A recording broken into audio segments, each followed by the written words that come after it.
La bonne humeur de ma mère avait disparu. Elle ne cessa pas de me gourmander sans raison jusqu'à l'arrivée chez nous. Elle remit à Lala Kenza sa satinette noire, lui rendit sa monnaie et monta l'escalier, gémissant et soupirant à chaque marche. Rama sortit sur le palier.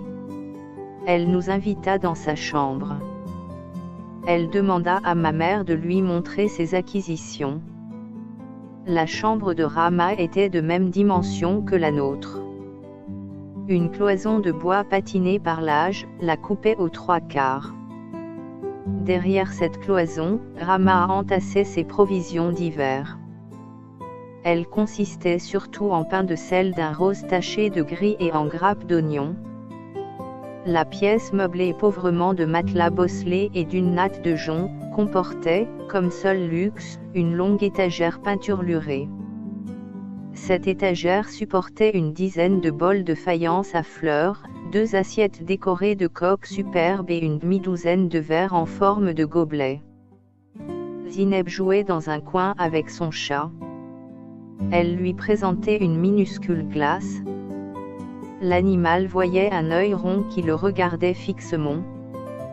Inquiet, il allongeait la patte, mais ses griffes grattaient la surface lisse du verre. Il recommença son manège 2 ou 3 fois, regarda derrière le miroir, le mystère demeurait entier. Il flaira quelques supercheries, se fâcha, cracha des grossièretés dans son langage, partit en flèche, la queue hérissée. Zineb brillait aux éclats. Depuis longtemps, je désirais une petite glace ronde comme la sienne. Je n'osais pas demander à maman de m'en acheter une. Elle se serait imaginé que je la désirais pour me regarder et n'aurait pas manqué de me traiter de garçon efféminé. Rama faisait des compliments à ma mère sur ses achats et admirait mon gilet. Il faisait sombre dans cette chambre. Le rouge du gilet prenait des tons de velours cramoisi. Une belle couleur profonde, discrète et royale à la fois qui m'enivrait.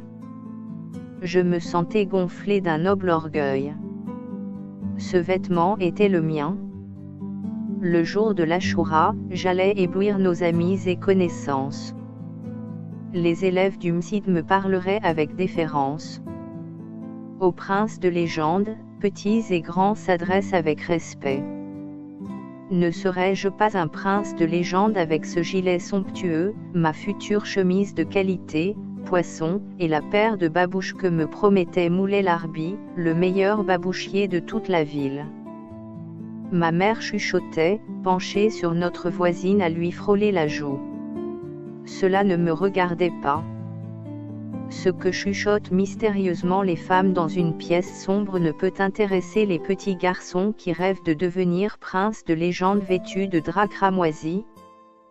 Zineb me fit une horrible grimace, je lui en fis une encore plus épouvantable. Elle se mit à hurler, à ameuter tout le quartier. Maman, maman, Sidi Mohamed me fait des grimaces. J'essayais de me défendre. C'est elle qui a commencé. C'est elle. Personne ne me croyait. J'éclatais en sanglots. Furieuse, ma mère me saisit brutalement par le bras et m'entraîna jusqu'à notre chambre. Elle se plaignait à haute voix de son mauvais destin, de la cruauté du sort, de la vie d'enfer qu'elle menait à cause de moi. Je me demandais avec sincérité ce que je faisais de méchant pour la rendre si malheureuse. Elle m'abandonna dans un coin, me laissa renifler tout à mon aise, le cœur gros, les lèvres boudeuses et s'enferma dans sa cuisine.